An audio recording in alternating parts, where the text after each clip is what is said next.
Teoría de la dependencia. La teoría de la dependencia surgió en América Latina en los años 60 y 70. Sostiene los siguientes postulados. El subdesarrollo está directamente ligado a la expansión de los países industrializados. Desarrollo y subdesarrollo son dos aspectos diferentes del mismo proceso. El subdesarrollo no es ni una etapa en un proceso gradual hacia el desarrollo, ni una precondición, sino una condición en sí misma. La dependencia no se limita a relaciones entre países, sino que también crea estructuras internas en las sociedades. André Frank sostuvo que las relaciones de dependencia en el mercado global se reflejaban en las relaciones de dependencia estructural dentro de los estados y entre las comunidades. Aunque existen diferencias entre los enfoques de la dependencia, generalmente la pobreza es explicada como un resultado de las circunstancias particulares de la estructura social, el mercado laboral, la condición de explotación de la fuerza de trabajo y la concentración del ingreso. La teoría de la dependencia argumenta que la pobreza de los países del sur se debe a condiciones históricas que han estructurado el mercado global de tal manera que favorece a los países del norte y mantiene a los países del sur en un estado constante de pobreza. Teoría de la dependencia. Las bases de la teoría de la dependencia surgieron en 1950 como resultado, entre otros, de las investigaciones de la Comisión Económica para América Latina y el Caribe CEPAL. Uno de los autores más representativos fue Raúl Prebisch. El punto principal del modelo de Prebisch es que puede crear condiciones de desarrollo dentro de un país. Es necesario 1. Controlar la tasa de cambio monetario, poniendo mayor énfasis en políticas fiscales que en políticas monetarias, aunque ahora en El Salvador no se aplica esto porque tenemos dolarizadas las economías. 2. Promover un papel gubernamental más eficiente en términos de desarrollo nacional. 3. Crear una plataforma de inversiones, dando prioridad al capital nacional. 4. Permitir la entrada de capitales externos, siguiendo prioridades ya establecidas en planes de desarrollo nacional. 5.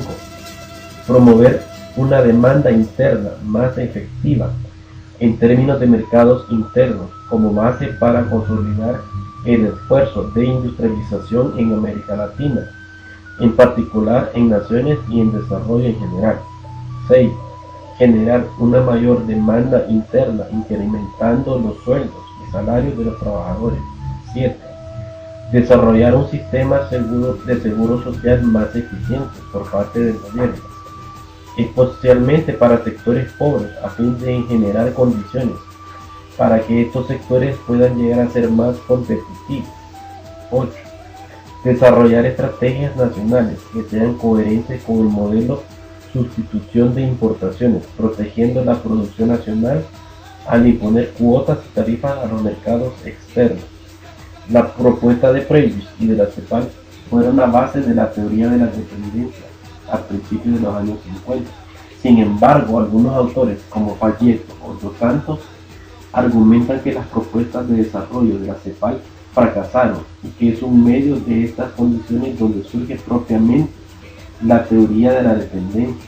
A finales de la década de los 50 y a mediados de la década de los 60 se publicó este modelo teórico más elaborado.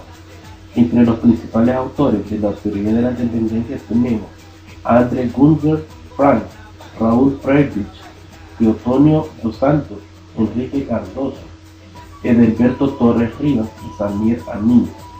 La teoría de la dependencia combina elementos neomarxistas con la teoría económica keynesiana, ideas económicas liberales que surgieron en Estados Unidos y Europa en respuesta a la depresión de los años 20.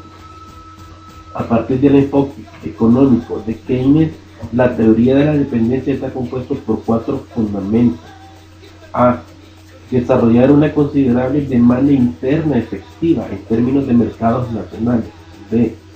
Reconocer que el sector industrial es importante para alcanzar mejores niveles de desarrollo nacional, especialmente porque este sector genera mayor valor agregado a los productos en comparación con el sector agrícola. C. Incrementar los ingresos de los trabajadores como medio para generar mayor demanda agregada dentro de las condiciones del mercado nacional. Promover un papel gubernamental más efectivo para reforzar las condiciones de desarrollo nacional y aumentar los estándares de vida del país. Oscar Carter encuentra tres diferencias fundamentales entre el marxismo ortodoxo clásico y el neomarxismo, siendo el segundo el que provee una base para la teoría de la dependencia. Primero, el enfoque clásico se centra en el análisis del papel de los monopolios extendidos a escala mundial, mientras que el centro del neomarxismo es proveer una visión desde las condiciones periféricas. Segundo, el movimiento clásico prevé la necesidad de una revolución burguesa y la introducción de procesos de transformación desde la perspectiva del neomarxista y basándose en las condiciones actuales de los países del tercer mundo. Es imperativo saltar hacia una revolución social, principalmente porque se percibe que la burguesía nacional se identifica fuertemente con posiciones de élite y de la metrópoli, más que con posiciones nacionalistas.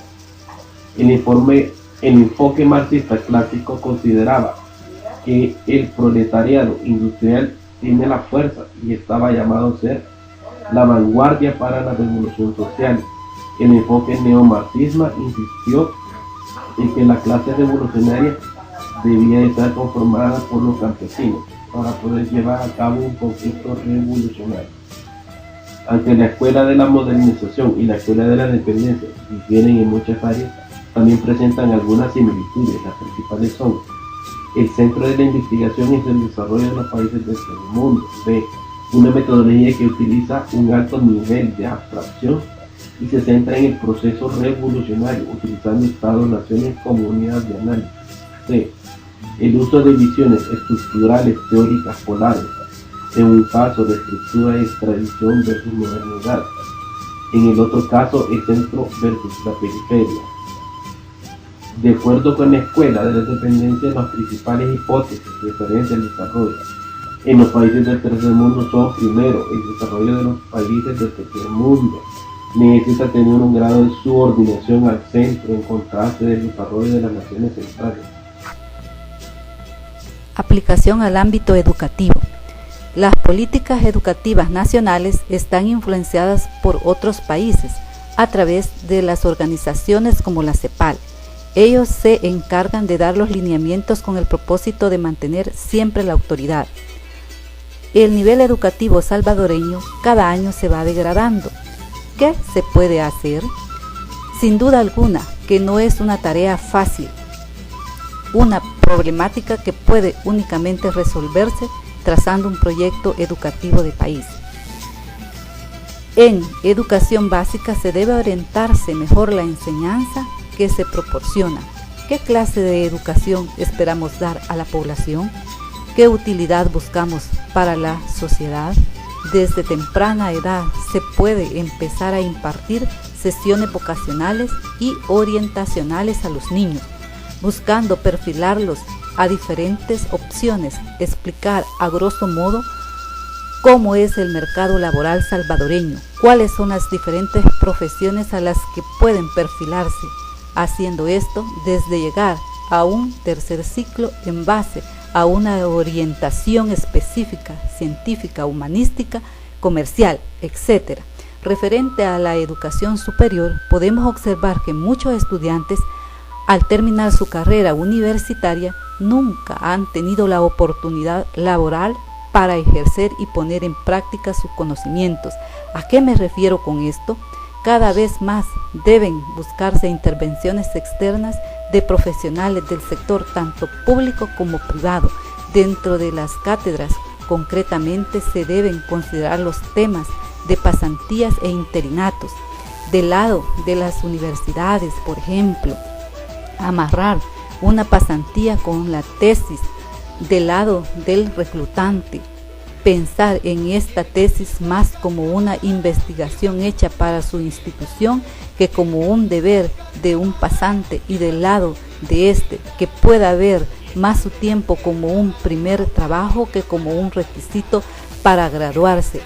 Y por último, y no menos importante, los diferentes centros de enseñanza deben buscar cada vez más lograr convenios con centros educativos en el extranjero y sobre todo asesorar y motivar a sus estudiantes a que se embarquen en distintas misiones en el extranjero.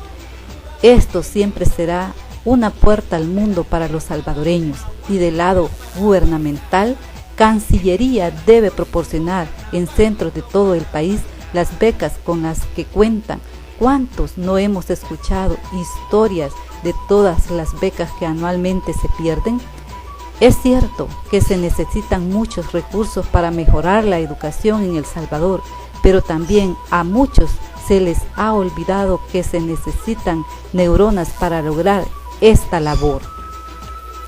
Podemos concluir que la teoría de la dependencia surgió como resultado de investigaciones de la CEPAL. Hace énfasis en que cada país deberá crear las condiciones óptimas para sus habitantes, que los gobiernos deben crear sus propias políticas y mantener la moneda propia de sus países.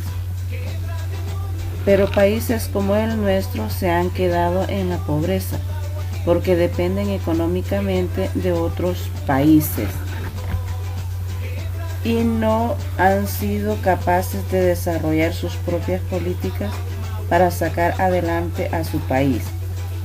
Y siempre será así, porque cada persona que logra obtener el gobierno solo vela por sus intereses y no por los intereses de todos los ciudadanos.